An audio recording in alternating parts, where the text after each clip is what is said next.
Buenos días a los colegas, los amigos, los lectores que visitan la plataforma de Hipermedia Magazine. Hoy estamos en otra mañana conversando sobre arte contemporáneo. Una vez más está nuestro colega Antonio José Iglesias, que ya es parte prácticamente de la casa. Y vamos a conversar con el joven artista cubano residente en Miami desde el año 2016 aproximadamente, Rigoberto Díaz. Bienvenido, Rigo, a esta charla. Hola Y Henry. vamos a estar conversando sobre tu trabajo, sobre tu experiencia también en tu nueva vida. Bueno, que ya no está nueva, llevas 5 o 6 años por Estados Unidos. Y bueno, le dejo la palabra al colega Antonio Correa Iglesias. Bienvenido, Antonio, buen día. Buen día, Henry. Buen día, Rigo. Gracias una vez más por la invitación a participar en estas conversaciones sobre arte contemporáneo. Hoy, como habías dicho, tenemos invitado a Rigoberto Díaz, que es un artista cubano radicado en la ciudad de Miami hace ya algún tiempo y que está veniendo desarrollando un trabajo bastante sui generis en el campo del arte cubano, llamémoslo así, porque está manejándose sobre todo cuestiones relacionadas con la robótica, o sea, usar robots para pintar, para trabajar. Buen día, Rigo. ¿Cómo estás Hola tú? Tony, ¿cómo estás? Todo muy bien. Oye, cuéntanos un poco, tu trabajo ha estado girado en los últimos años a toda una indagación en el marco, en el universo de la inteligencia artificial. Y queríamos un poco saber cuáles han sido las razones fundamentales que te han llevado a desarrollar este tipo de obra, sobre todo porque en el campo del arte cubano no es frecuente encontrarse este tipo de indagaciones, a diferencia de toda una indagación que puedes encontrar, por ejemplo, en el arte contemporáneo internacional, llamémoslo de esa manera. Por ejemplo, cuando Andy Warhol se mandó a hacer su arte ego robótico, ¿no? O cuando Eduardo K. empezó a trabajar, ¿no? Y a manipular genéticamente animales, ¿no? Y bueno, por supuesto, pasando por todos los trabajos de Nanju, del coreano que lo pronuncio siempre fatal, que es Nanjum Paik, que por allá por el año 74 comenzó a trabajar algunas cuestiones relacionadas con la robótica. Tu caso es un caso sui generis en el arte cubano. Cuéntanos un poco toda esa experiencia de trabajo que tú has venido desarrollando.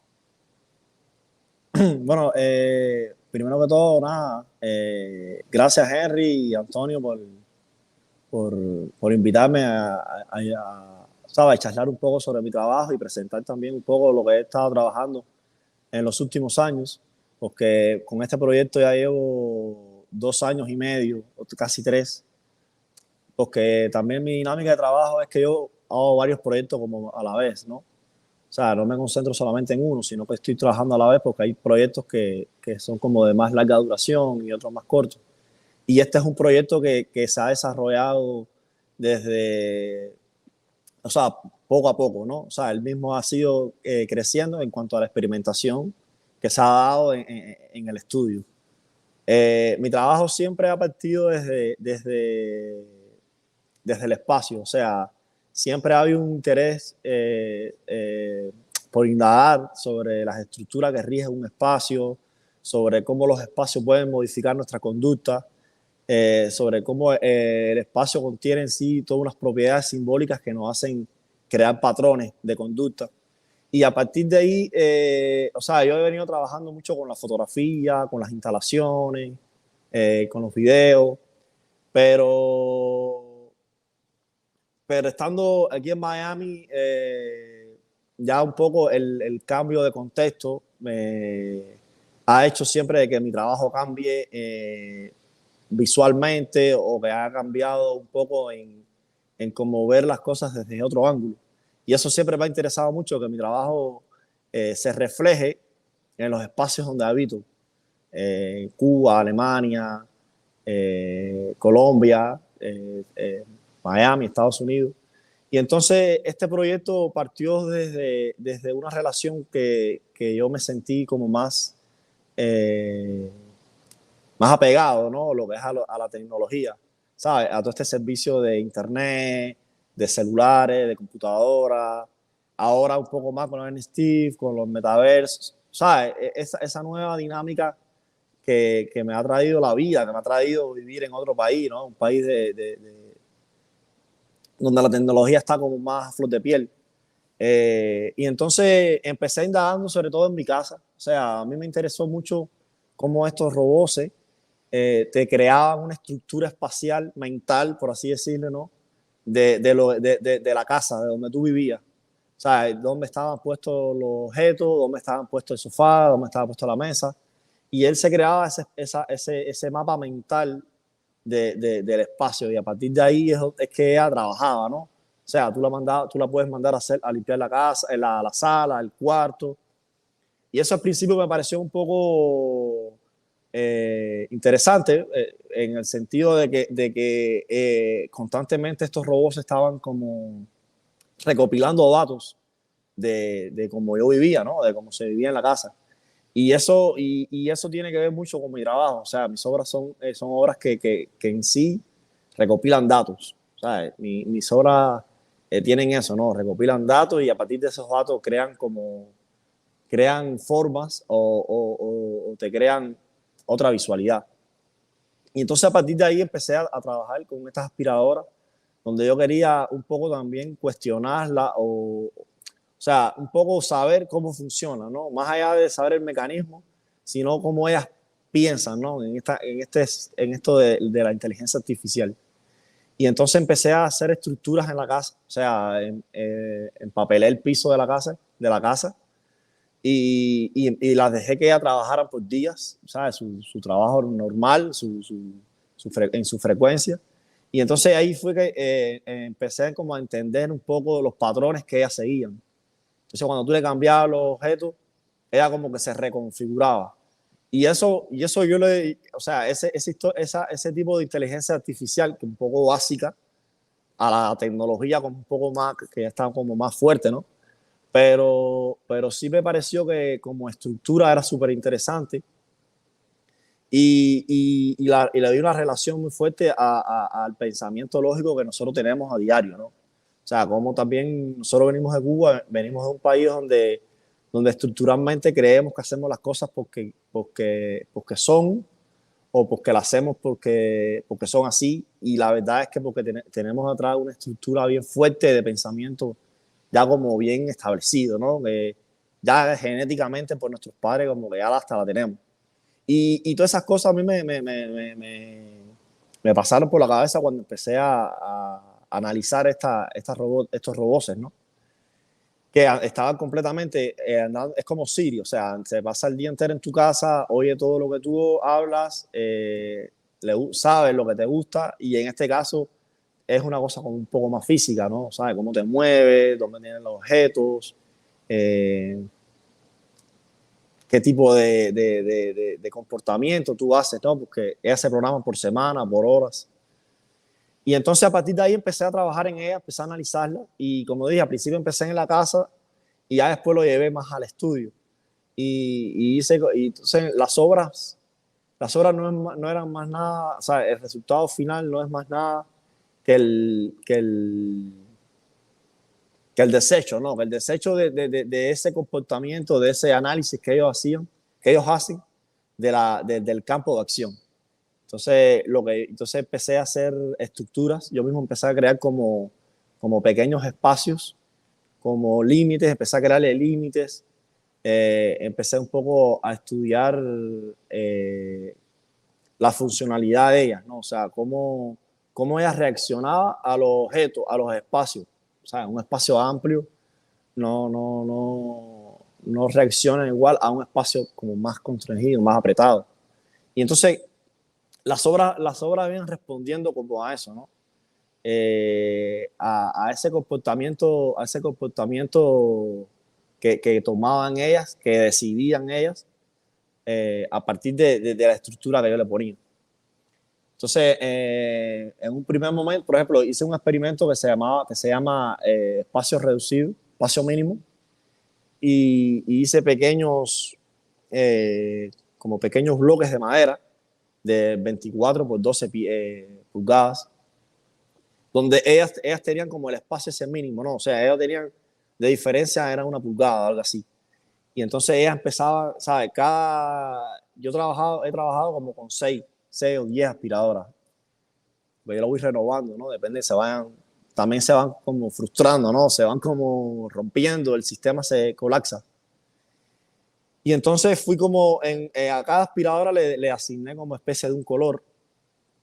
Y en un mismo espacio, me interesaba mucho como en un mismo espacio, ellas iban creando patrones diferentes. O sea, cada una reaccionaba completamente diferente y nunca se repetían. Entonces eso me parecía como súper interesante, ¿no? Que había como una estructura, como un pensamiento programado. Y a partir de ahí empecé como a indagar en muchas formas, ¿no? O sea, yo era como especie de, o sea, el estudio se convirtió como especie de un laboratorio, ¿no? Entonces también había una dinámica muy interesante que era la autoría de la pieza, que mucha gente pregunta sobre la autoría de la pieza y se quedan como en eso de que el robot es que lo hace, ¿no? Y me parece, o sea, no es mi interés, el interés mío era que la aspiradora era simplemente como mi ratón de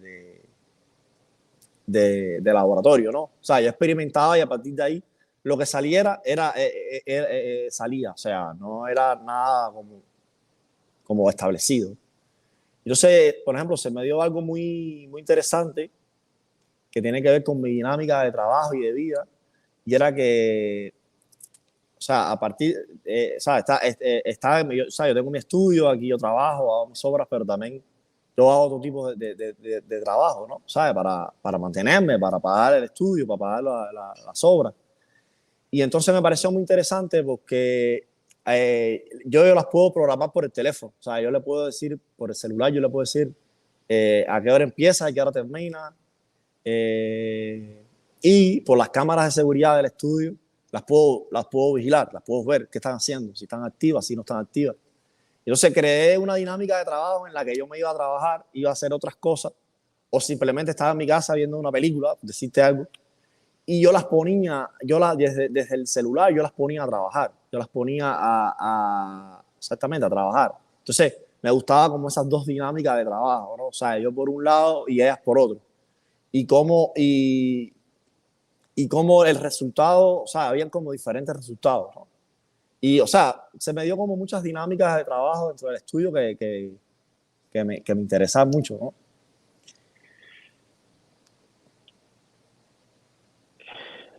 Hay bueno, tú sabes, la robótica ha estado asociada a la vigilancia, Ujú. históricamente, ¿no? Este, y más hoy todavía, o sea, la inteligencia artificial está asociado a la vigilancia Sí, a nivel macro, pero también a la vigilancia de las relaciones interpersonales, ¿no? Por ejemplo, cuando tú hablabas de Siri, cuando se piensa en Alexa, yo espero que Siri no se levante, porque ella sí, se levanta sola aquí. sí, yo también. Este, a las relaciones interpersonales, a la vida social, o sea, es el elemento que está en nuestra vida diaria, ¿no? Y yo tengo Ujú. la percepción de que aquí mucho más. La robótica está asociada a la datificación de la experiencia, ¿no? Hay toda una construcción del dato de la experiencia para que en última instancia está relacionada con esa vigilancia, ¿no? Porque lo que está haciendo esa datificación de tu experiencia como ciudadano es la construcción de un perfil, ¿no? Y Ajá. por eso Siri te dice, te doy esto, te doy lo otro, ¿no? Sí, te sugiere cosas. Te sugiere cosas. Pero tú inviertes la lógica, cuando tú hablas, por ejemplo, de que tú vigilas a estas entidades que tú usas deliberadamente para conformar una obra. Ah, ¿Tú crees que, porque además esto en este sentido no lo ha hecho, por ejemplo, un tipo como Damien Hirst, por ejemplo, que usa robots directamente para pintar, ¿no? Sí. Aquí hay toda una búsqueda, hay toda una indagación en torno a un fenómeno que es la inteligencia artificial. Woo Jung-han, el filósofo coreano radicado en Alemania, decía que la inteligencia artificial no puede pensar porque no se le pone la carne de gallina, ¿no? No tiene la capacidad sensorial para entender los procesos humanos, ¿no? Sin embargo, tú usas deliberadamente una tecnología en función de encontrar, eh, en función de no de encontrar, sino más bien de develar procesos de comportamiento, o sea, cómo reacciona la inteligencia artificial cuando tú la reduces a un espacio limitado. Por eso tú hablabas de que las máquinas en un momento se funden completas y dejan Se de frustra ahí. funcionar. O sea, ¿tú crees que esa indagación, y esta sería la pregunta, ¿tú crees que esa indagación tú la estás enfocando más en la búsqueda de un patrón de cómo las relaciones de comportamiento nos afectan a nosotros, o o tú estás tratando de encontrar respuestas en la manipulación, porque también estás hablando de ellas como conejillos de India, como Sí, cosas que yo manipulo en un laboratorio? Yo estuve en tu estudio es como un espacio como un tipo, como un nerd, ¿no? Un tipo que está haciendo cosas con computadoras. ¿Tú crees que esa indagación sobre patrones de comportamiento no esté buscando más bien respuesta a las cuestiones asociadas a los comportamientos humanos? Porque eh, yo tengo la percepción de que sí. No sé qué te parece a ti de esa idea. compadre, o sea, yo creo que todo está ahí en la pieza. Más allá de, o sea, más allá de responder, yo creo que la búsqueda viene un poco a ver cómo, ¿sabes? Cómo nosotros funcionamos, ¿no? Cómo, más allá que las aspiradoras reaccionen de una forma u otra, yo creo que las obras son más bien como mapas de cómo podemos funcionar, de cómo podemos reaccionar, pero sobre todo también sobre ese, o sea, cómo aprendemos las cosas, ¿no? O sea, eso me parece también súper interesante. Cómo la relación de esa inteligencia artificial, que no es más que un reflejo de nuestro comportamiento, de nuestra inteligencia, porque, o sea, es hecha por nosotros, ¿no? Y entonces yo creo que ese estudio o sea, ese estudio que hay detrás de la inteligencia artificial es un estudio que hay detrás de la inteligencia del ser humano, ¿no? De nosotros. O sea, cómo el cerebro, ahora mismo el cerebro está, aunque no se ha explotado 100%, lógicamente, pero sí hay, o sea, se sabe muy bien, sobre todo en la parte de marketing, de toda esta parte de ventas, de cómo nosotros funcionamos, o sea, cómo el cerebro, cómo el cerebro funciona, cómo el cerebro reacciona a partir de los estímulos externos que se nos da en la vida, ¿sabes? Y eso, lógicamente, se lleva ¿sabes? Tienen muchos niveles de lectura, desde la parte política, la parte, como digo, económica, la parte social. Y entonces yo creo que esa búsqueda, o sea, como tú más bien dices, yo como que lo trato de investigar a ellos, ¿no? O sea, trato de investigar de atrás para adelante. Y entonces yo creo que estas obras son como esos mapas mentales. Y por eso cuando tú la ves así en conjunto se ve como, parecen también mapas, ¿no? Eh, muchas incluso parecen como son como vistas aéreas de ciudades. O sea, la forma también yo busco muchas formas de arquitectura. Como te dije, la arquitectura para mí siempre ha sido como un pilar en mis obras. Y estas obras para mí tienen como un carácter también muy de arquitectónica, ¿no? O sea, esta misma obra que tengo detrás de mí, una de mi idea era como una vista aérea de la ciudad de Nueva York, ¿no? O sea, estos edificios, estas estructuras como bien cuadriculadas, y cómo todo este paso peatonal, toda esta dinámica que fluye fuera, ¿no? O sea, creo que hay como muchos niveles de lectura, ¿no? Que tú puedes como asociar según tu experiencia, según tu forma de... Y en lo particular, o sea, yo me centré mucho en eso, ¿sabes? Cómo, en investigar cómo reaccionan, no tanto físicamente, sino eso mismo, ¿sabes? Que llega un momento en que paran, ¿sabes? Las aspiradoras se rompen, se paran, ¿sabes? No es como nosotros, que podemos, ¿sabes?, descansar, ver, analizar, ya, ella como que pierde su patrón y ahí queda. Y creo que también habla un poco sobre la sociedad en que vivimos, ¿no? ¿Sabes? Sobre esta sociedad robotizada, esta sociedad manipulada también. O sea, ¿sabes? Esta serie yo creo que responde a todas esas preguntas que yo he venido trabajando con anterioridad desde otro ángulo. Incluso ahora este proyecto yo lo estoy continuando. O sea, como te digo, estoy haciendo varios proyectos a la vez, pero ahora estoy trabajando con ¿sabes? Te lo comento un poco para que veas un poco cómo continúa la serie, esa investigación.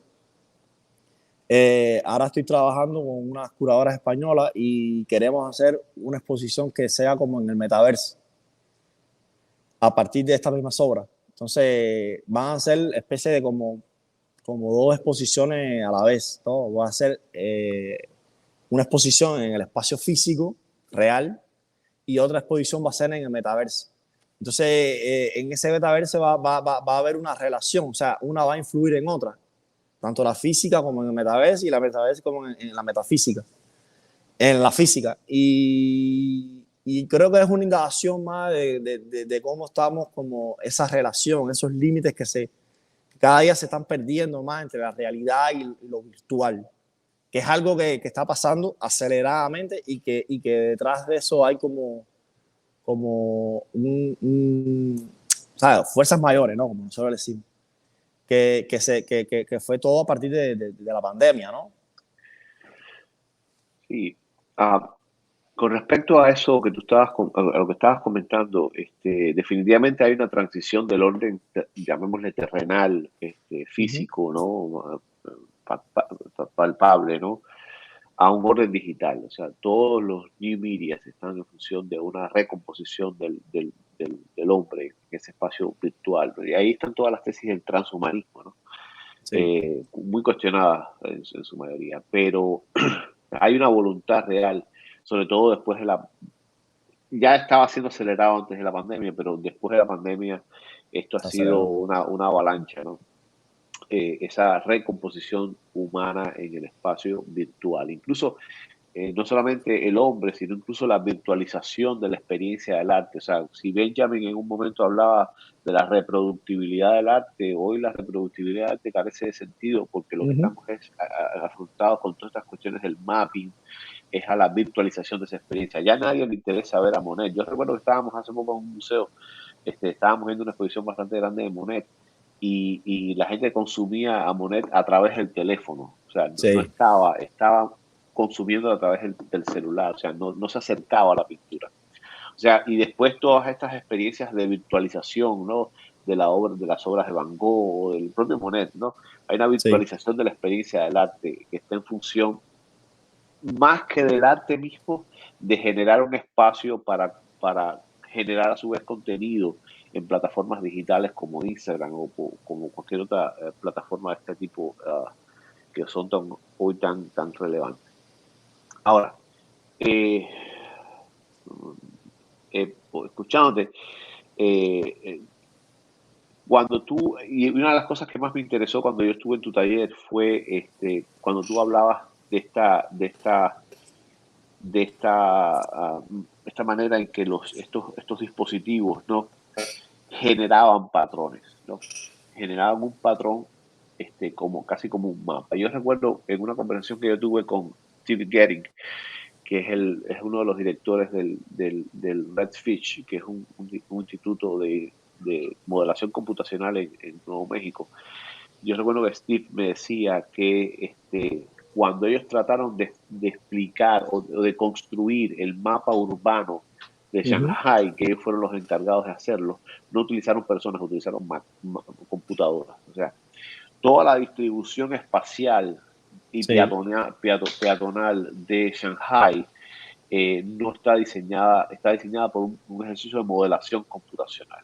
¿En qué medida yo sé que tú estás en un proceso inverso, pero ¿en qué medida los patrones que nos vienen de las computadoras o de estos dispositivos electrónicos están generando patrones de comportamientos humanos más que a la inversa? Porque en buena medida es lo que tú decías hace un rato, este, eh, la inteligencia no es de por sí solo inteligente, hay un sujeto que programa esa inteligencia. Claro. O sea, pero en buena medida perdemos de vista ese elemento, ¿no? Eso que decía este coreano, que no tiene la carne de gallina, o sea, no se eriza, y sin embargo le damos autonomía a esa entidad que carece de autonomía y usamos sus patrones de comportamiento para entender las relaciones humanas. Porque eso es un poco lo que está en tu trabajo también. O Sí. sea, cómo hay un patrón que se convierte cuando, por ejemplo, tú hablas del elemento arquitectónico, ¿no? De cómo tú tratas de reproducir una estructura o un pasaje arquitectónico de una ciudad y entonces las pones a funcionar. Y tal parece que son patrones de comportamiento humano si tú los comparas con otros escenarios. No sé qué tú piensas al respecto. O sea, ahora mismo estamos hablando de algo que está ocurriendo. O sea, eso está ocurriendo ahora mismo, está ocurriendo y como está ocurriendo es algo que creo que está como constantemente cambiando, ¿no? O sea, la tecnología y sobre todo, como te digo, aquí donde, ¿sabes? En los países estos más desarrollados, y lo ven los jóvenes, o sea, cómo la tecnología está influyendo de una forma abismal porque ya cada día se va haciendo como más real, yo creo, ¿no? O sea, y ahí viene lo que, o sea, ya yo creo que un estado mayor va a ser como el metaverso, ¿no? Donde tú puedas, ¿sabes? Donde lo casi más importante que físicamente va a ser lo virtual y cómo eso te va a crear exactamente comportamientos donde tú te quieres comportar de una forma totalmente diferente a como de verdad tú quieres ser. Y esa plataforma te da esa posibilidad. O sea, tú ahí, no sé, o sea, puedes ser desde de lo que tú quieras hacer, tú puedes hacerlo ahí. Porque se pierde esa proximidad y estás como más aislado en el sentido que nadie te conoce, tú puedes ser un avatar. Yo creo que por ejemplo, las exposiciones, hay varios canales en el metaverso también que las exposiciones ya se están haciendo virtual. O sea, más allá de ir al espacio virtual, ya tú puedes relacionarte con personas dentro de la exposición. Puedes conversar, puedes contactar. Y con esta llegada también de los NFT, o sea, que también puedes comercializar. Entonces, o sea, creo que hay un mundo ahí como que se está creando en lo que eso mismo, ¿sabes? Tu productividad como artista, tu producción física, hasta qué punto vale la pena ahora, ¿no? O sea, hasta qué punto tú quieres tener un dibujo o una pintura o una instalación o hacer una acción, una intervención, o sea, qué tan relevante va a ser en un futuro eso, cuando quizás todo eso se emigre, no del todo, pero sí una gran parte a lo que es las plataformas digitales. Pero tú crees que entonces estos fenómenos desnaturalizan, y para darle la palabra a Henry también, por supuesto, tú crees que todos estos fenómenos desnaturalicen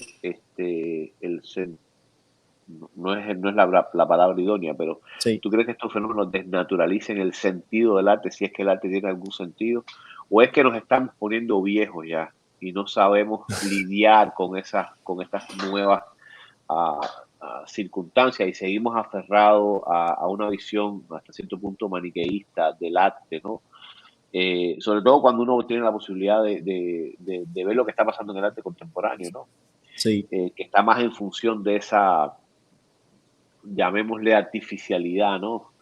De esa construcción a priori, ¿no? De ese margen no conclusivo, ¿no? De lo que se hace no conduce a algo concreto, ¿no? Porque incluso el performance tiene una documentación que se consume Uh-huh. como arte. La instalación se consume como objeto también.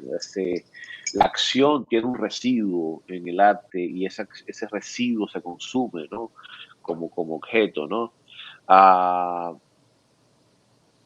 ¿Qué tú crees de eso? Porque a mí me sigue pareciendo que creo que nos estamos poniendo viejos. Sí, yo creo que hay de todo un poco. O sea, por eso te digo que estamos yo creo que estamos como en esa transición, no solo del arte, sino de la vida. Porque cuando tú lees y cuando tú buscas las intenciones de ese otro nivel que quieren llegar, te das cuenta que hay como que quieren darle como demasiado, o sea, una importancia mayor a lo que sería esas plataformas digitales, ¿no? Y lógicamente el arte no se va a quedar atrás. Y yo creo que esa transición, ahora estamos en esa transición y que todavía eso yo creo que me imagino demora unos años, pero nosotros, ¿sabes? La idea mía un poco también es cómo tú reaccionas a partir de eso, ¿no?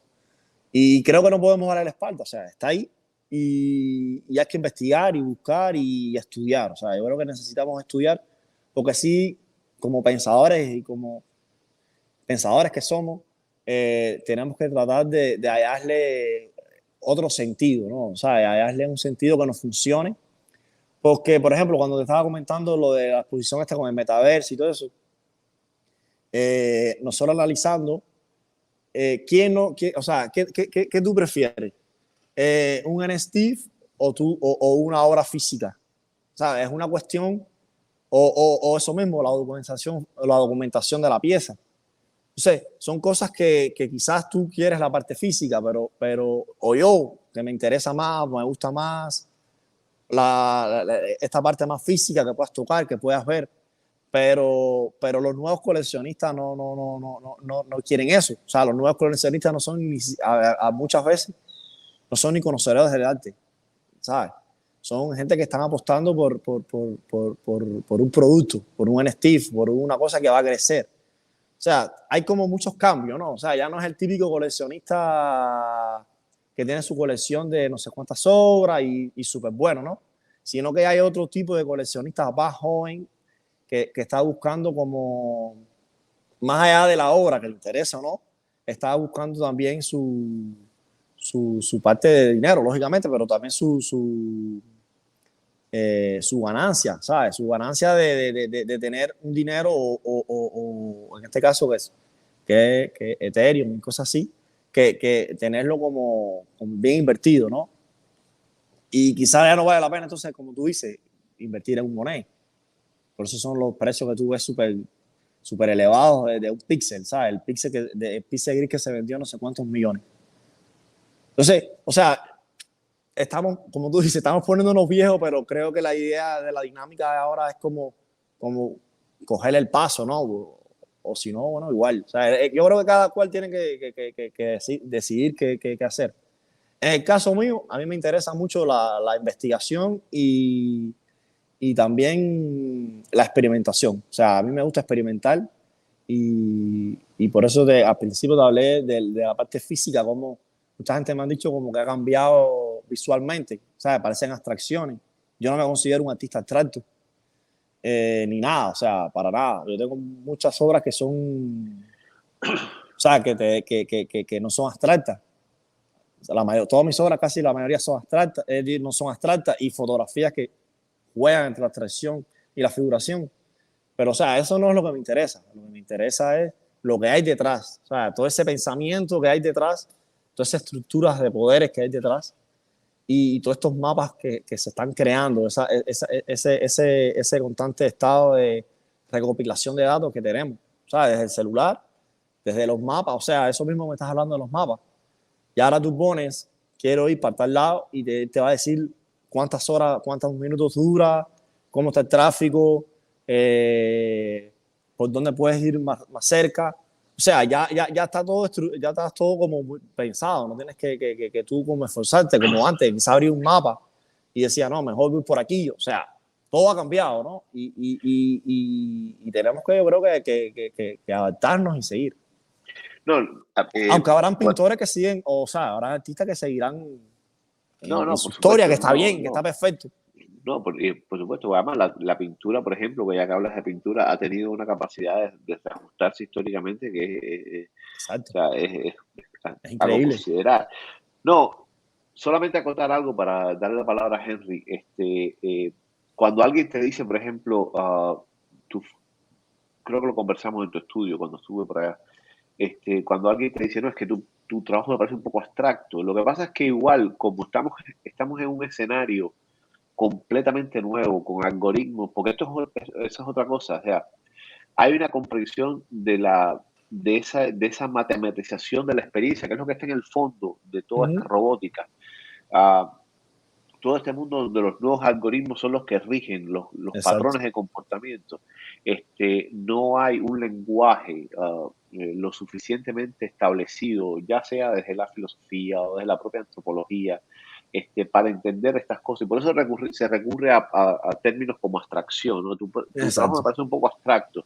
Lo que pasa es que los códigos son completamente diferentes. Es como la noción de lo bello. O sea, Ujú. la noción de lo bello es una noción blanca, es una noción donde la armonía es la que reina, ¿no? Donde un patrón estético muy europeizante es el que reina. O sea, tú no puedes usar el concepto de lo bello para entender el arte contemporáneo, pero sin embargo Exacto. es un concepto que está vacío ontológicamente, pero se sigue usando porque no hay otro paralelo, ¿no? Es como la idea de hombre.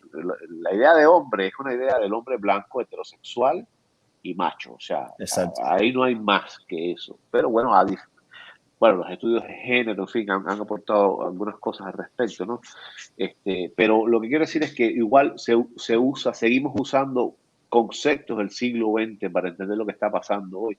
Y eso es uno de los retos que tiene el pensamiento contemporáneo, Ujú. segregar, crear una nueva epistemología, una nueva estructura conceptual para entender todo esto, que realmente es sorprendente, pero yo creo que también pasa por la disposición anímica del otro, ¿no? O sea, cómo yo estoy en una empatía para entender todo lo que está pasando Sí. y que no me venza, que no me venza el agotamiento de decir, ok, yo esto no lo entiendo y sencillamente lo dejo pasar, Sí. ¿ok? Henry. No, yo creo que escuchándolo y eso, yo creo que ahí se nos ha perdido algo. Igual eh, a este colega filósofo bestseller alemán también algunas veces, yo creo que lo ha tratado, pero igual se lo ha perdido. A mí me gustaba mucho Hans Belting en su libro sobre la imagen. Al final él hablaba de cómo las imágenes eran extensiones del comportamiento humano, ¿no? Un poco, si lo llevas entonces a las herramientas de guerra, por ejemplo, la más primitiva que tuvo el ser humano eran las uñas y los dientes, después ya llegamos a los drones, ¿no? Pasando por todos los armamentos. Al final son extensiones o sea, para regenerar la incapacidad humana. En este Sí. caso yo creo que lo que pasa con toda la robótica y con todo este tipo de elementos es que al final son extensiones de un deseo de ser disciplinado que tiene el ser humano, es decir, las sociedades, ¿no? Al final, cuando este modelo de robot se crea para que te limpie la casa y para que todo eso, al final es parte de conservar, o sea, de extender y conservar una disciplina específica, que es una rutina, Ujú. la de limpiar, es decir, para que no pierdas esa disciplina. Y yo creo que entonces lo bueno que tiene esto, que es algo que es digamos, el, uno de los resultados del proceso de la obra de Rigoberta que más me interesa, es la idea de cómo, al final, como estábamos hablando, al final todos estos elementos, todos los elementos, incluso toda esta vida en la virtualidad, o sea, a través de los objetos y todo esto, al final son creados por el ser humano, o sea, evidentemente. Entonces, por tanto, ya hay una predisposición a ser disciplinado, a generar una rutina, una disciplina específica, un comportamiento, y a la vez también hay un deseo o hay una estrategia de ponerle estos cotos a estos comportamientos. Es decir, entonces, y también a la vez hay un deseo de ese pacto con ese tipo de ficción, vamos a llamarlo, porque al final todos sabemos que estamos siendo vigilados, pero a la vez tenemos el deseo y sabemos que alguien lo ha inventado. Entonces, por tanto, lo hemos inventado nosotros mismos, estamos dentro de eso, de ese proceso disciplinar, como me gusta llamarlo.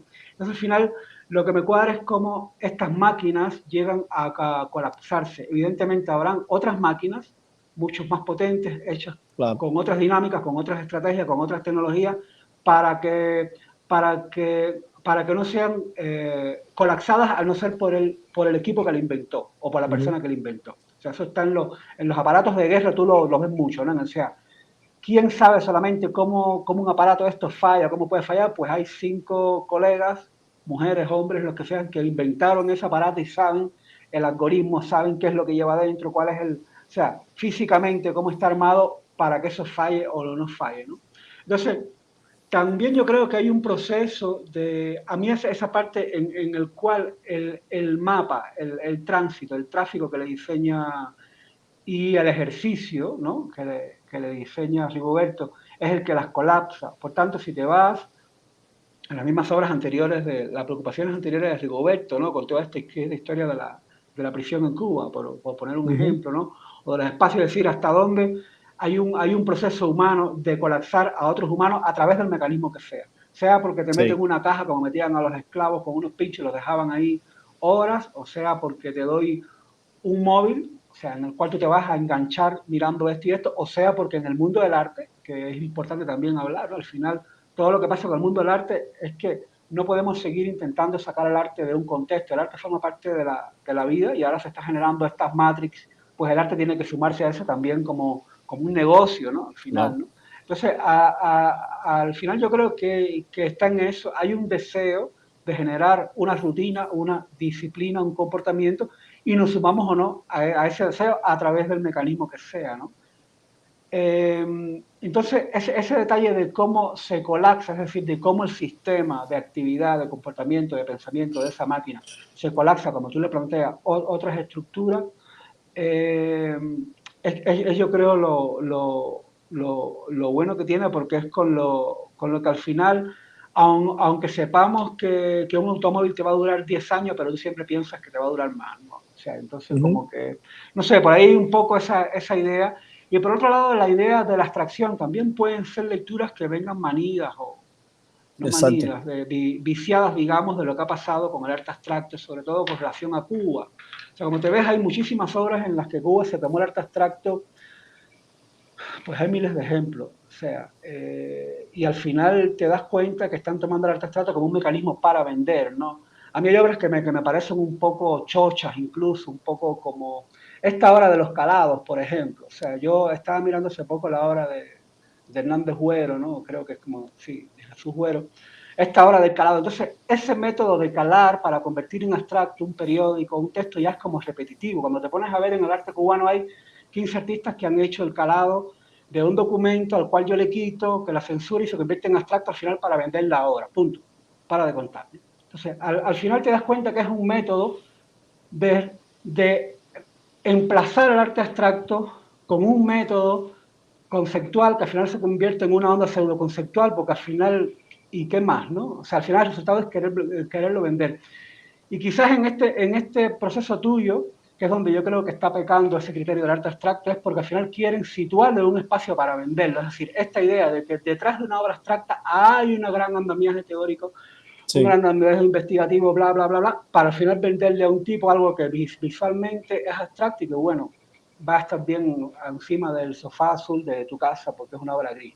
No lo sé, algo así. O sea, estoy poniendo este tipo de dinámica rápida para que un poco pensemos que quizás ahí es donde está el vicio, ¿no? Entonces, pero esta otra idea que es mucho más eh, humana, ¿no? Y filosófica de colapsar lo mismo que el ser humano crea para que nos disciplinemos, o sea, si lo llevas al contexto del que venían las obras anteriores de Rigoberto, o sea, el sistema totalitario cubano, es decir, cómo tú colapsas, y entonces ahí es donde ahora viene una gran pregunta, es decir, es mucho más fácil colapsar o nos es mucho más fácil vivir y colapsar sistemas virtuales que vivir y colapsar sistemas físicos, fácticos que están ahí en el día a día. Ahí es donde está el gran problema. Y ahí tenemos lo que pasa con Putin ahora mismo. O sea, si Putin estuviera en la virtualidad, fácilmente se meten 4 tipos que sean unos cracks en los juegos de guerra estos virtuales y los desbaratan.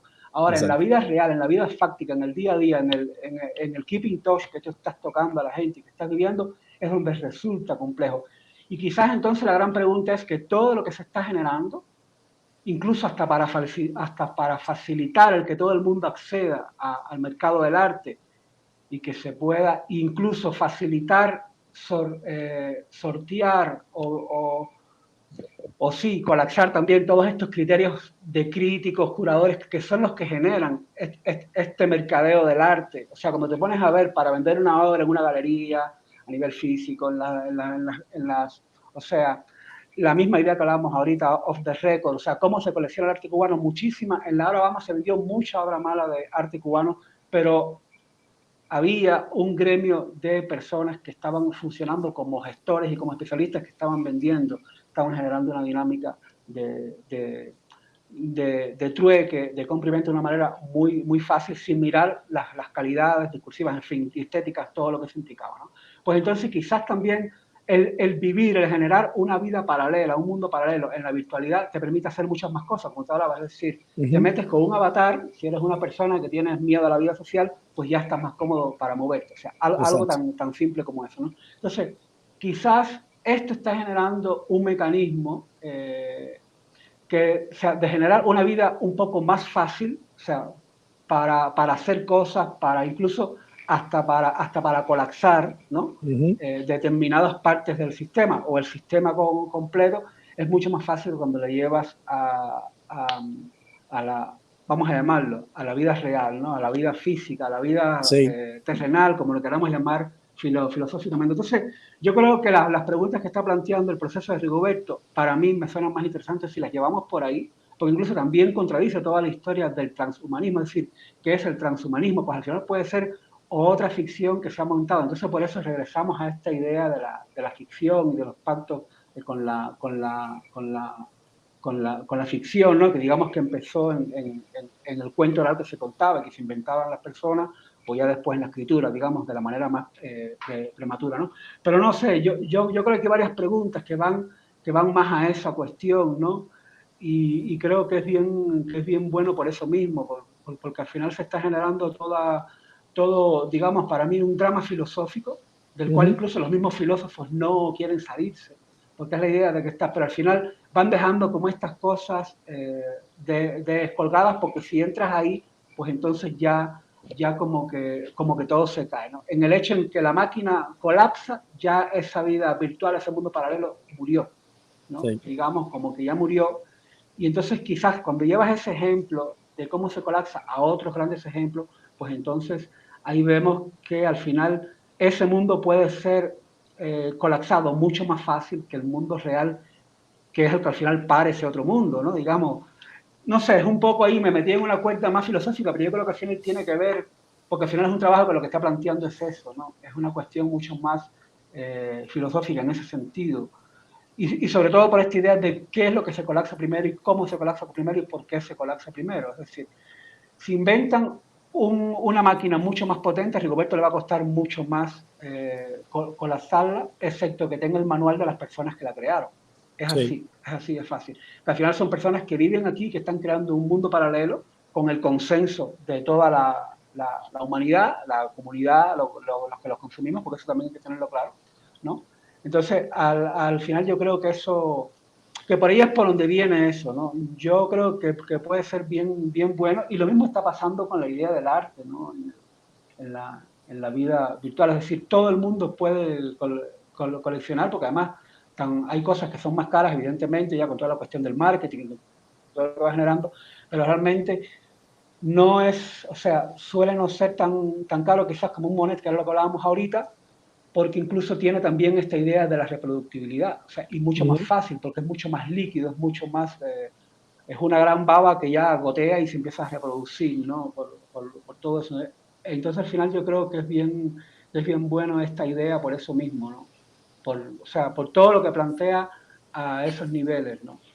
No sé, era un poco esa idea que estaban anotadas ahí y yo creo que era bueno como tirarlo para, antes de que cerraras la mesa, Antonio.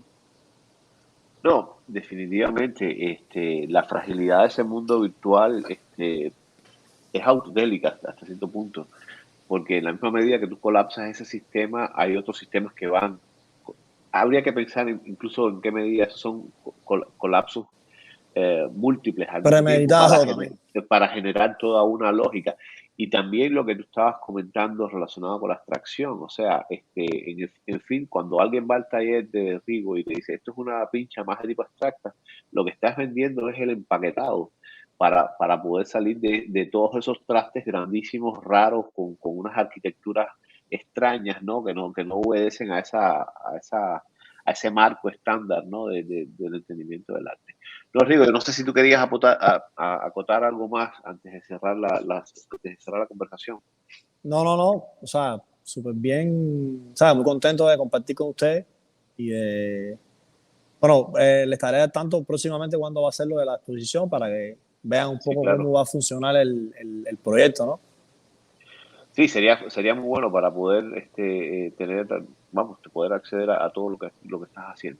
Queremos Sí. agradecerte, Rigo, la conversación de esta mañana y bueno, la charla va a estar disponible próximamente en la plataforma de Hipermedia, en la sección dedicada a conversando sobre arte contemporáneo. Saludos, un abrazo. Un abrazo, papá. Gracias, nos vemos. Gracias.